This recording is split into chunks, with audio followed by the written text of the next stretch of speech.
Hola, buenas, muy buenas noches, bienvenidos, bienvenidas. Ya se lo habíamos anunciado, tenemos sangre nueva en McKinney. Para nosotros, personal, profesionalmente, es todo un placer recibir aquí a José Horacio Rodríguez. Bienvenido.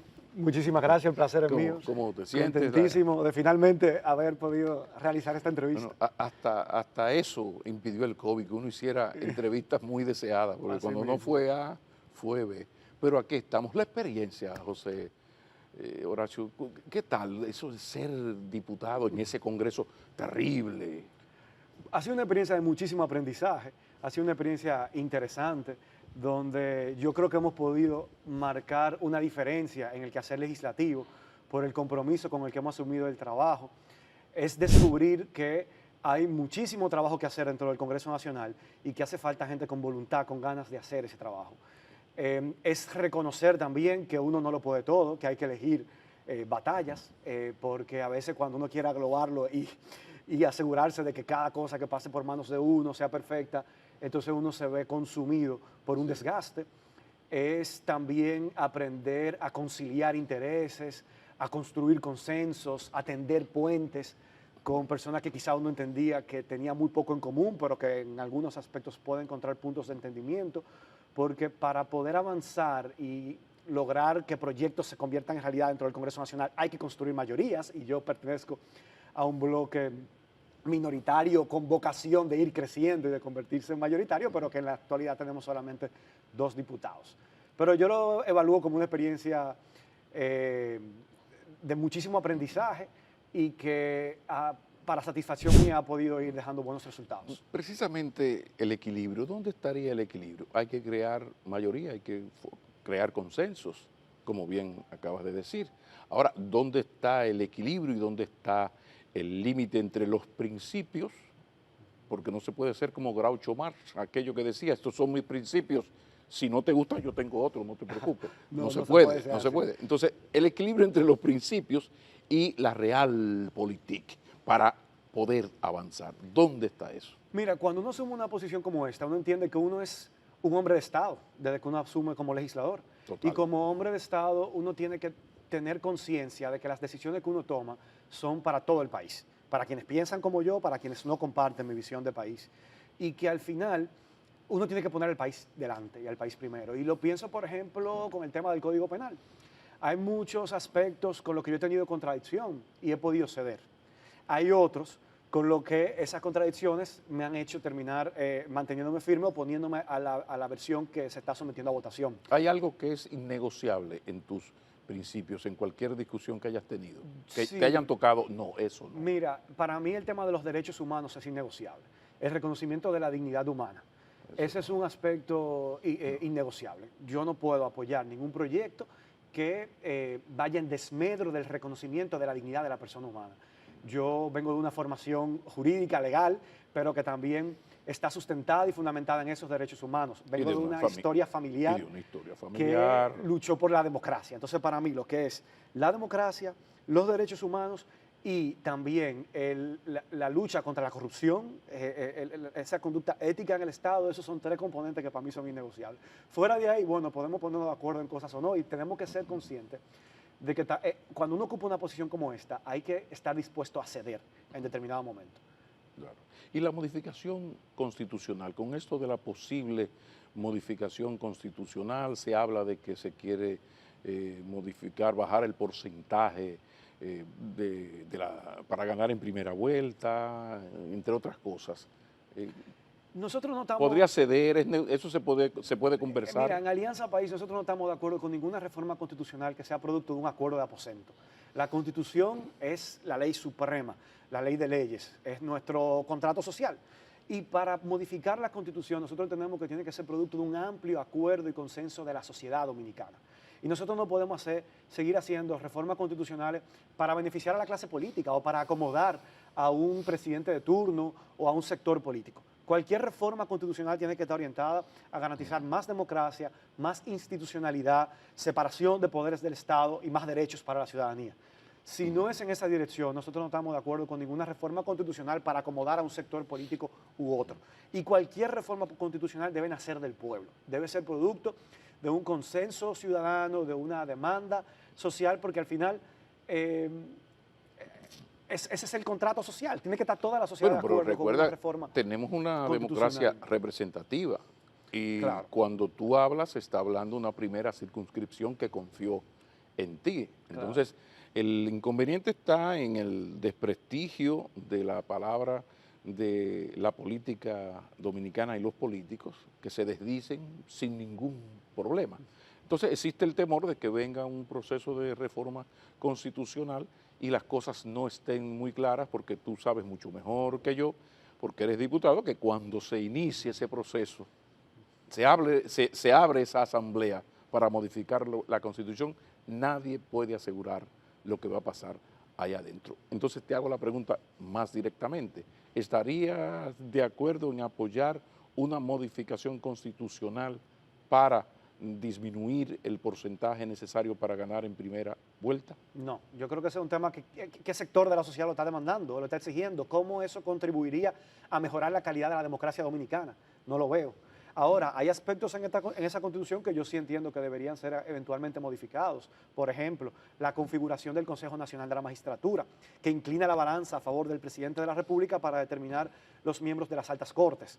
Y eso, de alguna manera, impide poder contar con una justicia verdaderamente independiente. Porque el presidente, cuando entró, entonces ya está, es democrático, pero la mayoría la tiene el presidente. Sí, siempre. porque se incorporó en el 2010 al Procurador General de la República. Eso fue añadirle un voto. Que eso lo nombra el presidente. Eso fue una jugada maestra del presidente Leonel Fernández. Exacto, para asegurarse el control de ese Para consejo. asegurarse el control. Y otra de las cosas que yo creo que en esa Constitución también deberían ser modificadas es lo relativo a la forma de escogencia del procurador o la procuradora general de la República, para también asegurar mayor independencia. Y eso yo creo, por ejemplo, que es un reclamo de la sociedad. ¿Cómo se debe hacer? Bueno, eso ¿Cuál sería el proceso? Tendría que discutirse. Sí. O podría ser también que el propio Consejo Nacional de la Magistratura haga esa escogencia por un periodo de tiempo determinado, o podría ser que esa escogencia se haga también en el Congreso Nacional, donde con una mayoría calificada se asegure que haya un filtro que impida que si hay un postulante que tiene una afinidad muy marcada que comprometería su independencia,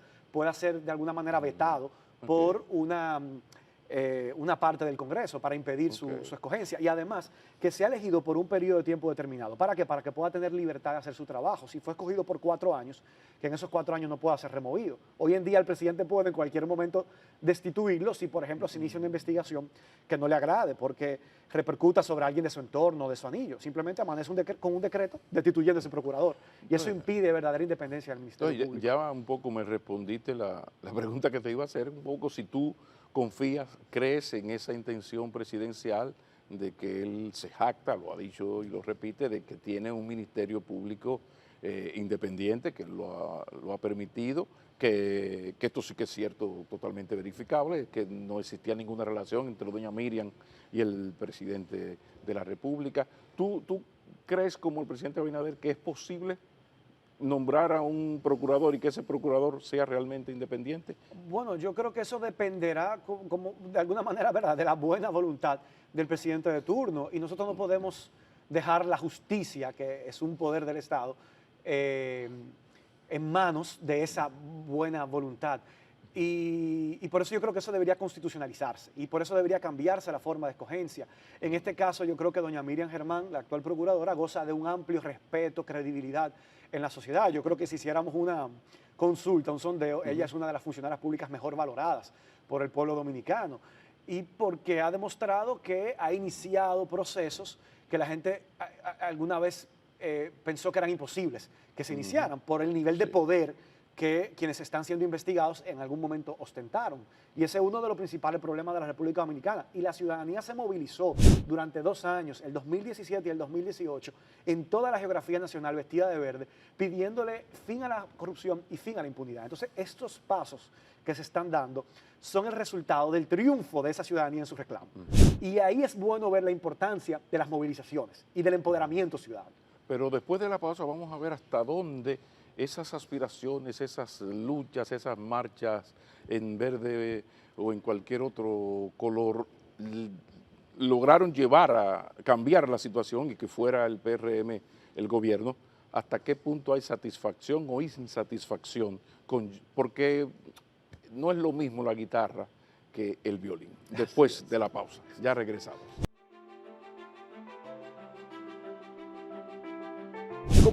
Conversamos con José Horacio Rodríguez, diputado Distrito Nacional, primera circunscripción, Partido Alianza País. No, nos quedamos, José Horacio, en aquello de que no es lo mismo con guitarra que con violín. Hubo una marcha verde, hubo un aporte al cambio fundamental.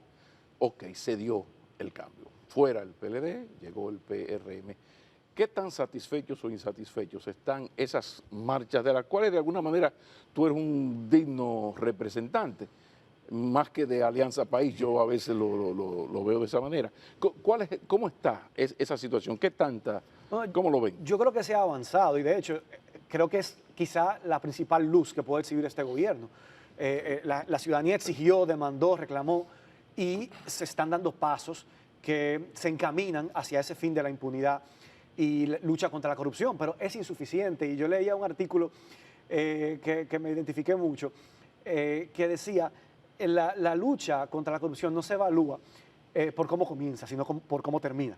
Entonces, han comenzado bien, pero hay que ver cómo esos casos terminan, si se obtienen condenas, porque se pudo demostrar de manera fehaciente y despejando cualquier duda la culpabilidad de estos presuntos implicados en escándalos de corrupción.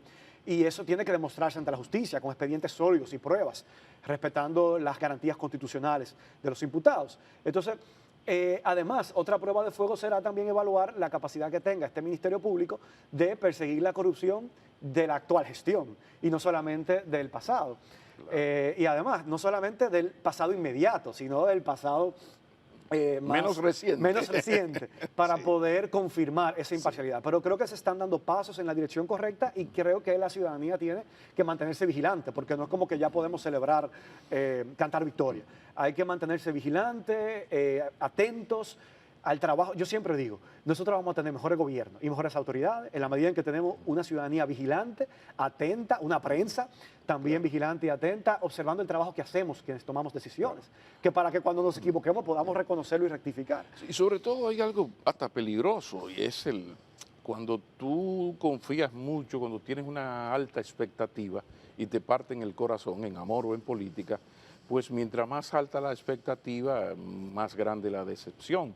En este sentido, las expectativas con una mujer como doña Miriam Germán son muy altas y son tan altas que yo recuerdo con una actitud valiente, muy valiente en aquel momento, ella dijo, pero que con esos expedientes Odebrecht, ahí van a tener problemas para que un juez condene a los acusados. Y así fue.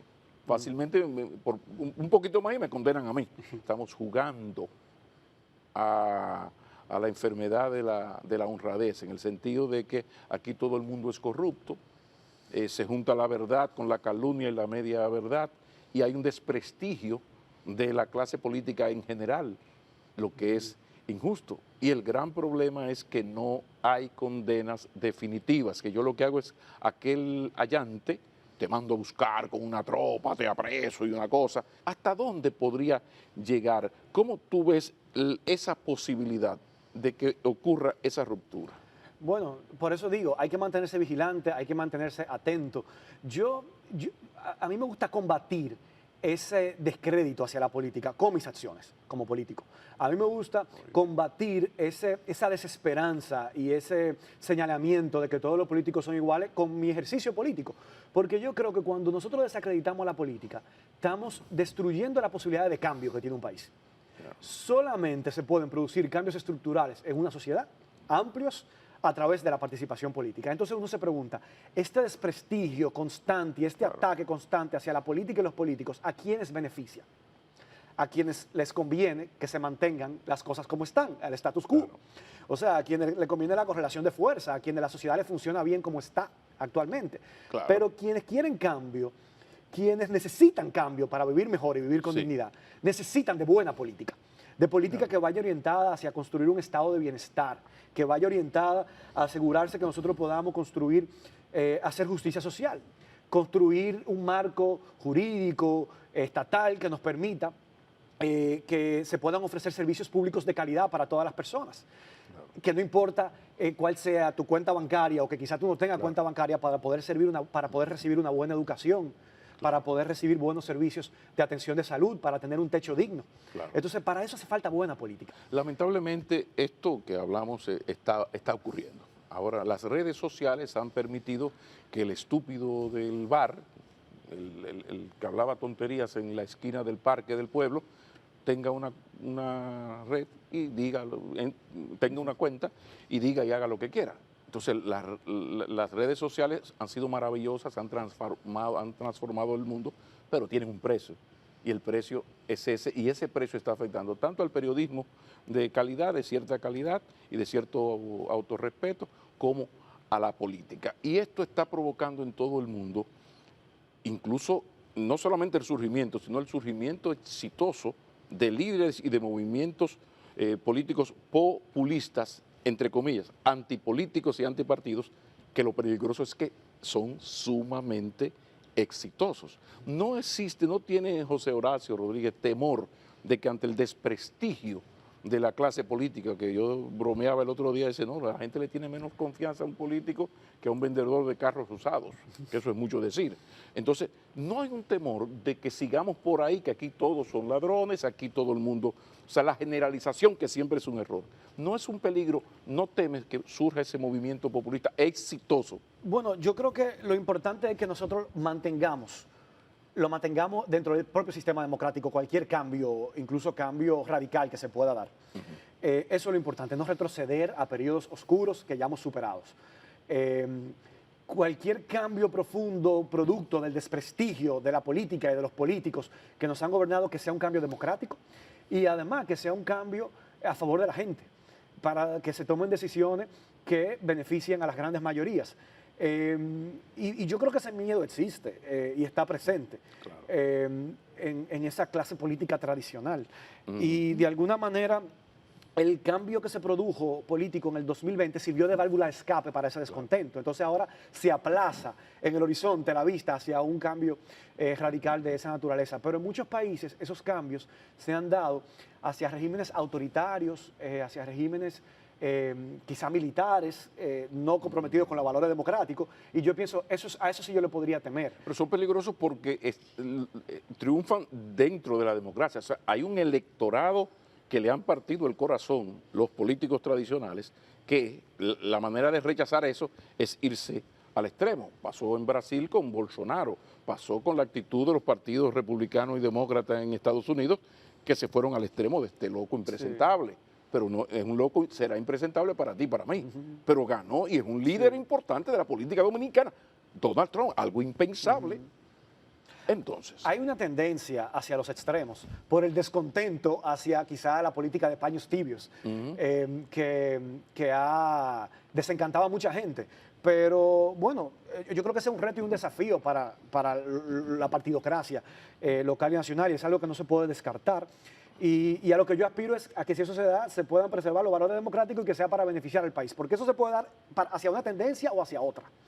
Y a eso que yo apuesto, a que el día que se dé pueda ser hacia una tendencia de valores más progresistas, de valores encaminados hacia la justicia y hacia la lucha contra la desigualdad.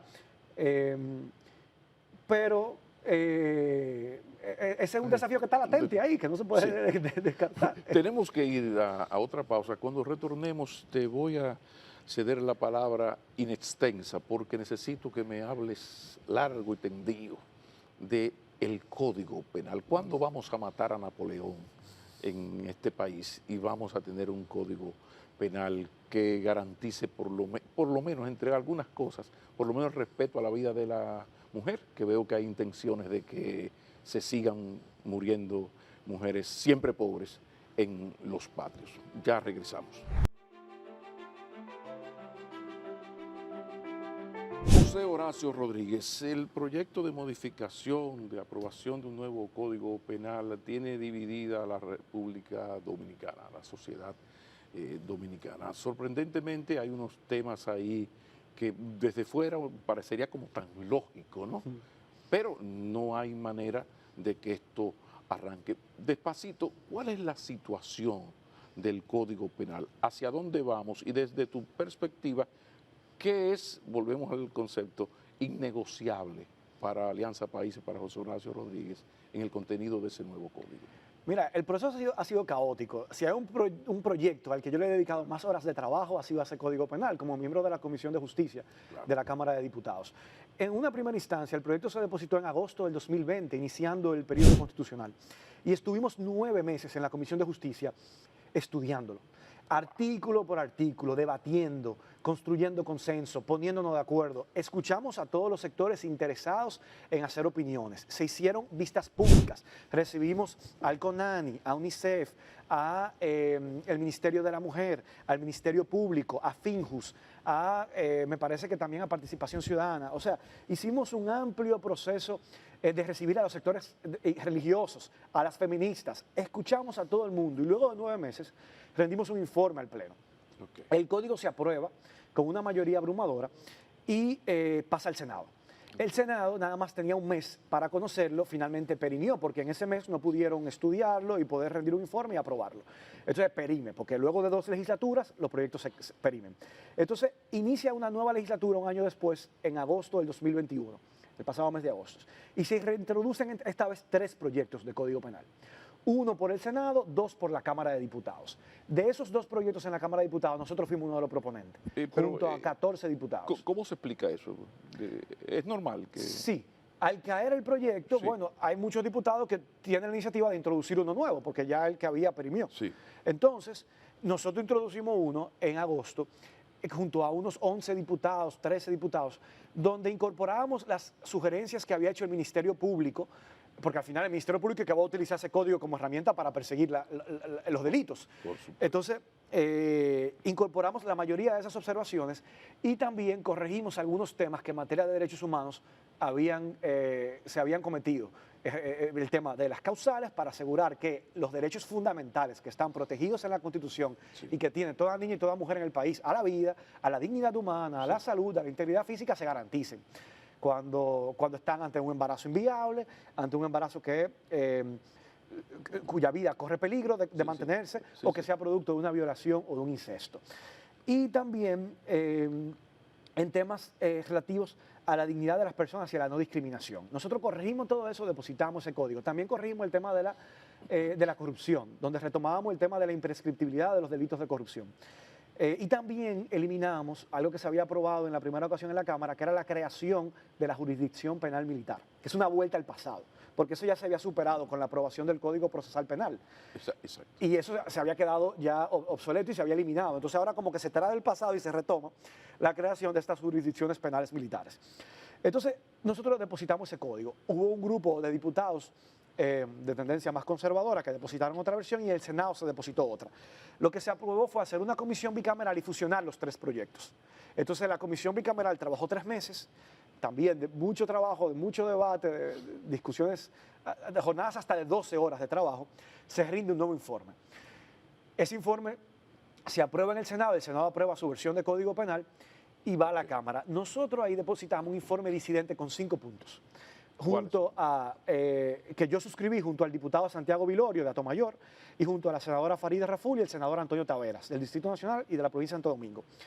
En primer lugar, para retomar la imprescriptibilidad de la corrupción, porque ya eso en la última modificación que se hizo al Código Procesal Penal, se incorporó como imprescriptible todos los delitos que están incluidos en tratados internacionales. Y la República Dominicana es signataria de un convenio internacional de lucha contra la corrupción.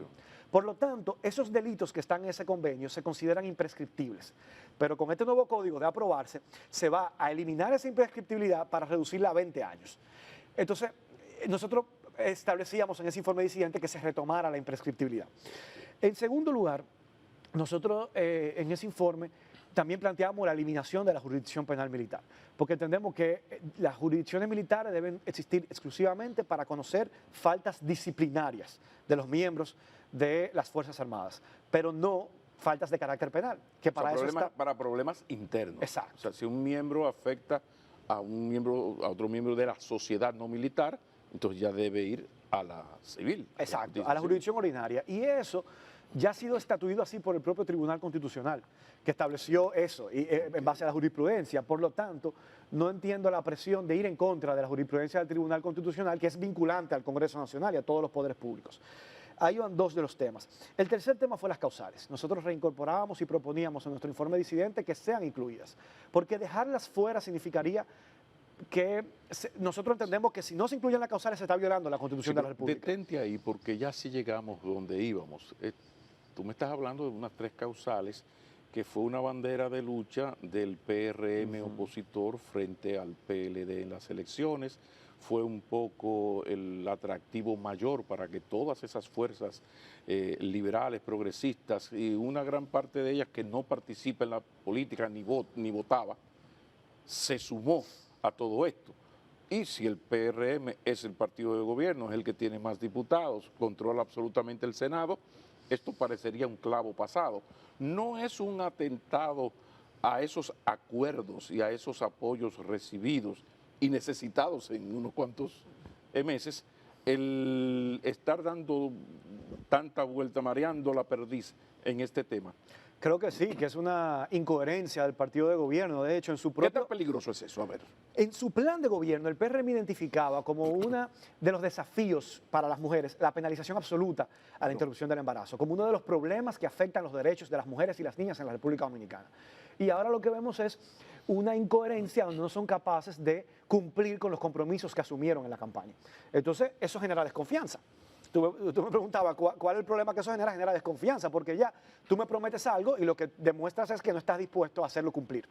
Entonces eso erosiona la confianza que pueda haber en un gobierno. Además, es un gobierno que cada vez, no solamente con ese tema, con otros también, ha demostrado que se está cuadrando hacia una actitud negadora de derechos. Porque esto está además puntualmente en el programa de gobierno del PRM, ¿o fue solo la posición del presidente Abinader? No, está en el programa. Está en el programa de gobierno, identificado como uno de los problemas que afectan los derechos de las mujeres en el país, esa penalización absoluta. Lo que agrava el tema, porque si nos quedamos en la posición del presidente, yo apoyo al presidente en eso, cuando él dice, no, yo estoy de acuerdo. El asunto está en que yo no mando sobre los diputados, sí, pero esos diputados son miembros de un partido que ganó unas elecciones gracias a una propuesta de un programa de gobierno que atrajo a esos sectores y se hizo ese compromiso. Ya esto se pone de otro color. Además, si las posiciones personales que hace pública el jefe de Estado no se traducen en voluntad política desde el Estado para que eso se pueda materializar, pues ¿de qué nos sirve tu posición personal? No nos sirve de nada, ¿entiendes? Claro. Porque usted es jefe de Estado y usted está diciendo que si su posición personal es esta, usted va a luchar como jefe de Estado por un propósito encaminado en esa visión personal que usted tiene. Si no, de nada me sirve tu posición personal, porque lo que me sirve es como ciudadano, como ente político en una sociedad, qué es lo que tú vas a defender. Entonces, en todo caso, eso manda una posición de debilidad, porque dice, bueno, pero entonces, ¿cuáles son los principios en lo que tú crees? ¿Cuál es tu posición?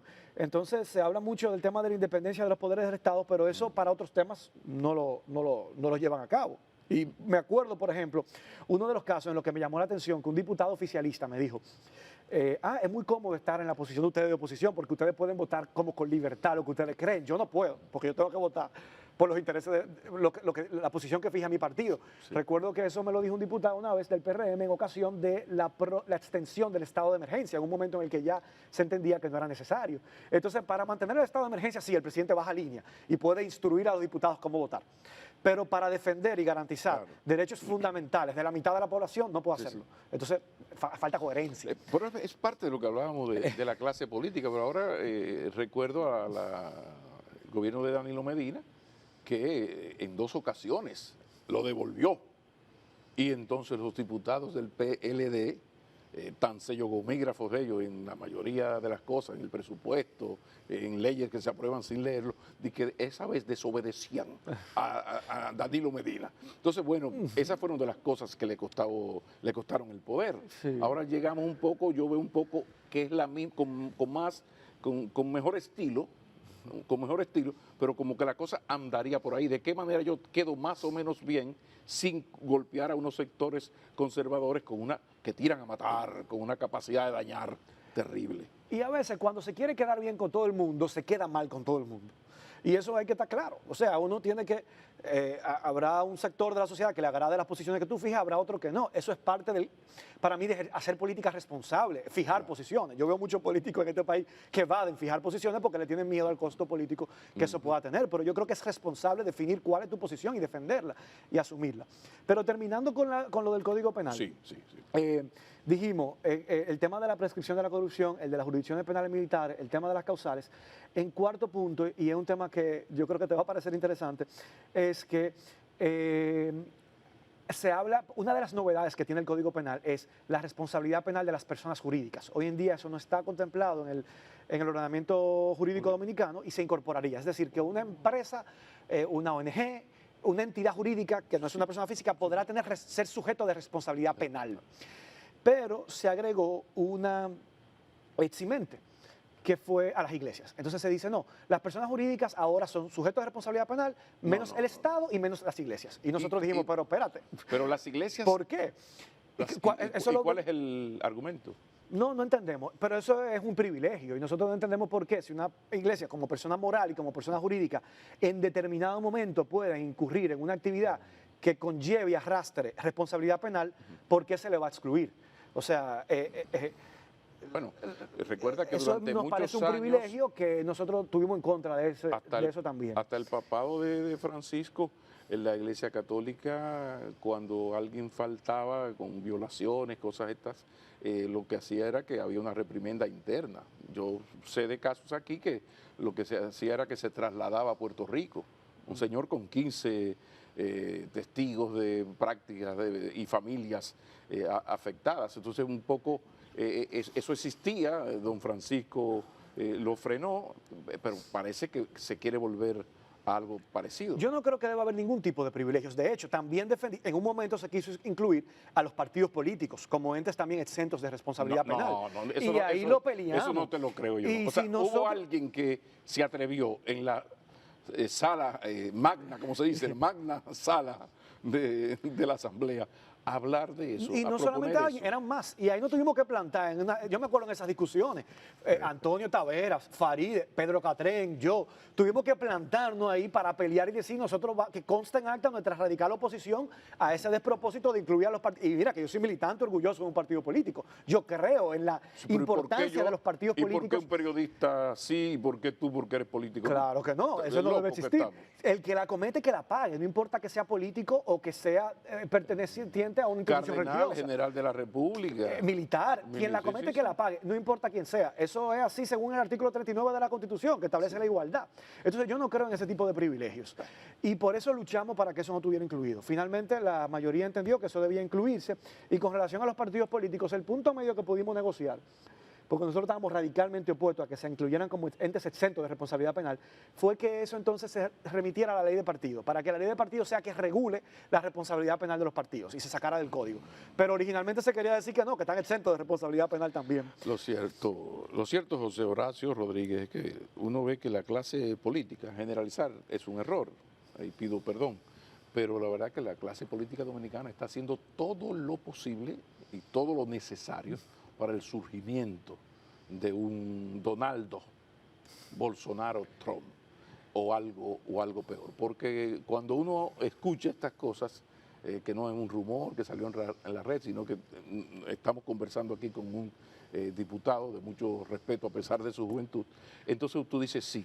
Si por alguna razón, por cosas como esta, es que en las pasadas elecciones el candidato, aspirante a candidato presidencial que más crecía fue el nieto de un impresentable que defendía la satrapía de su abuelo. Y eso sí que, eso no cae del cielo, eso tiene que ver con un desprestigio de la clase política. Pero ese antídoto sería más dañino que la enfermedad, un antídoto de esa naturaleza, y por eso nosotros tenemos, y yo soy parte de esa clase política como diputado, como legislador, como dirigente político, cambiar y enseñarle al país que hay alternativas y que hay alternativa comprometida con el bien común, comprometida con defender los intereses del pueblo dominicano. Y yo creo que ese es el antídoto y no personajes como esos que lo que evocan es un pasado que demasiada sangre le costó al pueblo dominicano y al cual no debemos volver nunca. Claro.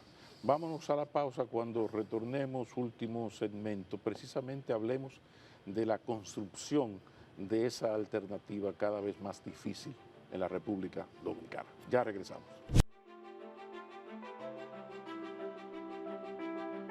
Continuamos. José Horacio Rodríguez. Sin embargo, hemos repasado un poco la situación de la política dominicana, el descrédito de la política, cómo estamos llamando a la antipolítica, un movimiento populista que podría ser tan nefasto como exitoso. Sí.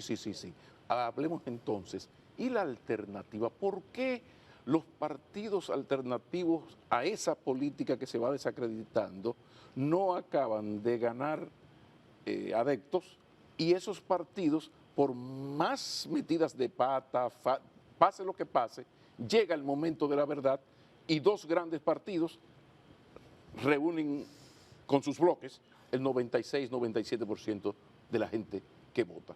¿Qué pasa que el sector progresista, yo no digo que gane un proceso electoral, es tan débil y se mantiene tan débil, incluso a pesar de la Marcha Verde, que se constituyó muy bien, pero para apoyar a un partido de la partidocracia, como yo llamo? Mira, aquí ha habido un problema para poder construir un bloque progresista o una alternativa progresista. Y es que la mayoría de la gente que se ha involucrado en la política en las últimas décadas no se involucra en un proyecto político por afinidad de ideas, sino que priman o los vínculos personales y primarios para sumarse a un proyecto político, o el oportunismo, oliendo la posibilidad de llegar al poder y disfrutar de las ventajas económicas que implica el ejercicio del poder.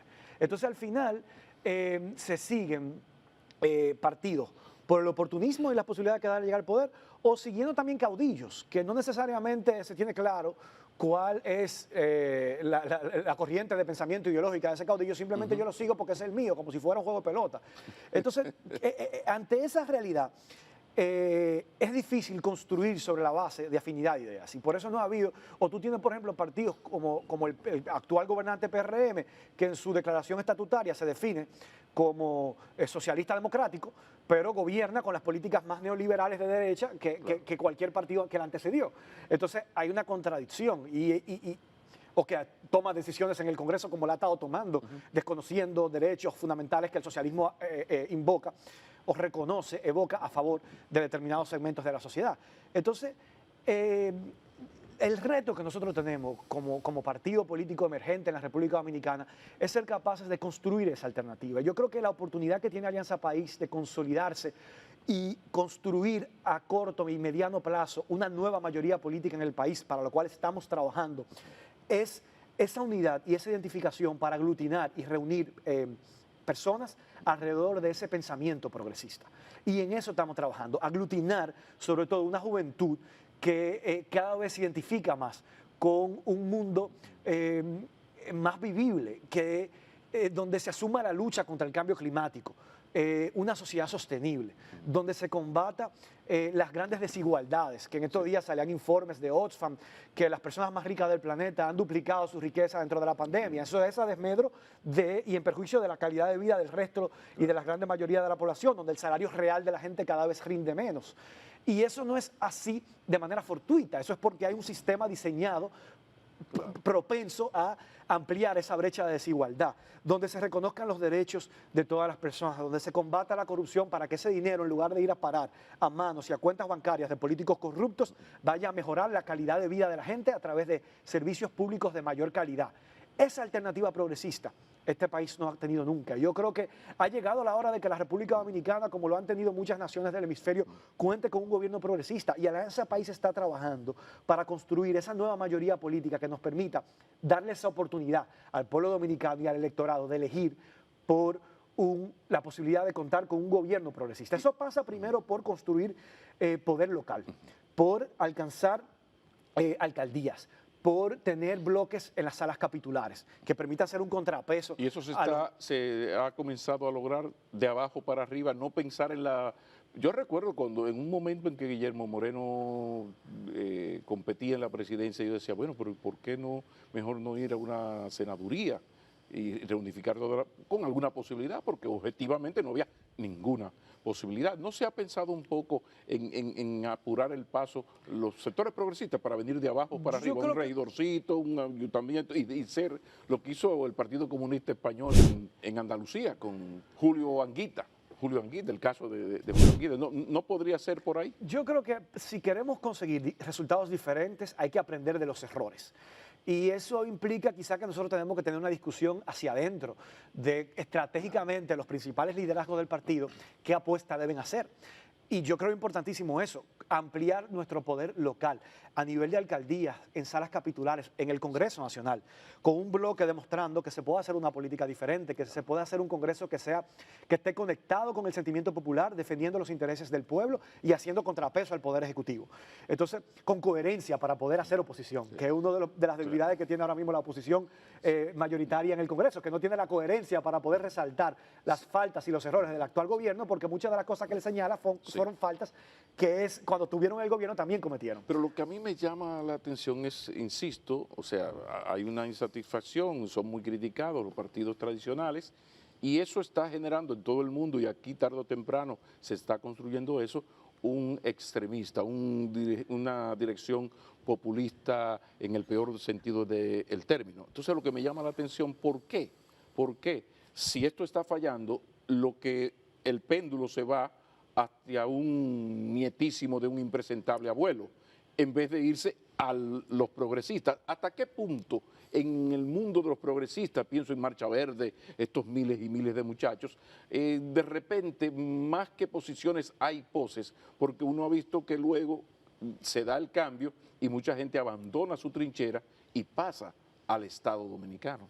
Y eso tiene un costo político para quien en ese proceso renuncia a determinados principios. No, y para esas fuerzas progresistas, porque yo digo, espérate, y no son, pero ahora es tal cosa, pero y estos no son los que me... Y hay que evaluar lo que están haciendo, porque si desde el Estado están reivindicando esas posiciones progresistas y pudiendo exhibir avances en una agenda progresista, pues yo lo veo válido. Ahora, la pregunta es si eso es posible. Aún así, ¿cómo vamos a crecer? Bueno, yo creo que sobre todo con los segmentos más jóvenes de la sociedad.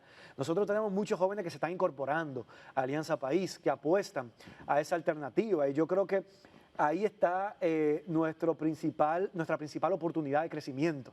En esos grupos jóvenes que no tienen compromiso con esa vieja política, con esa política tradicional, que sienten una distancia hacia esa forma tradicional de hacer política y que apuestan a una alternativa. A mí me gusta mucho de las generaciones más jóvenes que están mucho más involucrados en la política que quizá las generaciones que me antecedieron. Hubo... Quizá entre nosotros, que hay quizá una generación de por medio, sí. Hubo una generación apática que se desentendió de la política, que no vio la importancia que la política tenía para incidir en el mundo en el que nosotros vivimos. Quizá hubo una generación en el medio que entendió que era suficiente con yo ocuparme de lo mío personal y no atender lo colectivo y lo público. Pero ahora quienes están entrando a convertirse adultos en el mundo de hoy se dan cuenta de que hay problemas globales que si no se trabajan desde la política y desde lo colectivo no nos van a permitir tener una buena calidad de vida desde lo individual. Que ya no basta con que yo me faje a trabajar, a estudiar, a ser un buen ciudadano, a cumplir con la ley para poder tener una buena vida. Que no, que hay problemas que son globales, problemas que son colectivos, que si no se abordan, se trabajan para una solución colectiva y global, van a incidir en mi vida. Sí. Y por lo tanto, hay esa conciencia de la importancia de la política en nuestras vidas. Bueno. Y yo creo que eso va a hacer que nosotros podamos ir creciendo, ir construyendo esa alternativa para que la República Dominicana pueda contar con una nueva mayoría política, con una clara visión progresista que permita mejorar la vida de este pueblo. Ese es el desafío, el cielo es el límite. Ojalá y esas fuerzas progresistas puedan unificarse y ser una alternativa interesante, que si no mayoritaria, que quizás es pedir demasiado, sí que sea una fuerza tan importante que pueda incidir en la forma de manejar el Estado para que no sigamos padeciendo la guitarra y el violín. Muchísimas gracias. Pablo. Un gran placer y saludos a la familia. Así será. Señores, feliz resto de este día y volveremos a encontrarnos la próxima semana, si Dios quiere.